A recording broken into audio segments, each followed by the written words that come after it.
वफाकी हुकूमत ने मुतादिद इदारों की निजकारी के लिए एक नया मनसूबा तैयार कर लिया है, जिसके तहत राइट साइजिंग इकदाम के जरिए मुख्तलिफ इदारों की निजकारी की निशानदही की गई है। तफसील जानते हैं डॉन न्यूज़ के नुमाइंदे ताहिर शरानी से।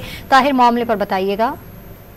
देखें, हुकूमती ज़राए ने यह बताया है कि वज़ीर आज़म ने मज़ीद मुख्तलिफ इदारों की निजकारी से मुतालिक प्लान पर अमल दरामद के लिए वज़ारत निजकारी और वज़ारत सनअत व पैदावार को टास्क दे दिया है, क्योंकि वफाकी हुकूमत का हुजम और अखराजात कम करने के लिए मुख्तलिफ तजावीज़ पर काम हो रहा है, जिसमें इदारों की बंदिश, इदारों की निजकारी और इदारों को जम करना समेत दीगर इक़दाम शामिल हैं। ज़राए का ये कहना है कि वज़ारत सनअत व पैदावार के इदारे पाकिस्तान स्टोन डेवलपमेंट कंपनी और पाकिस्तान ऑटोमोबाइल कारपोरेशन की निजकारी करने की निशानदही की गई है।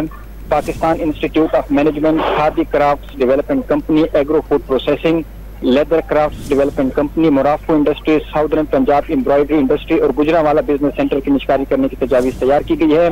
Pakistan chemical and energy sector skills development company, spun yarn research and development company की निजकारी करने का प्लान भी तैयार किया गया है। ज़राए का कहना है कि पहली तरजीह इन इदारों की निजकारी होगी, ताहम दूसरे ऑप्शन के तौर पर इन इदारों को खत्म करना भी शामिल है। जी, बहुत शुक्रिया।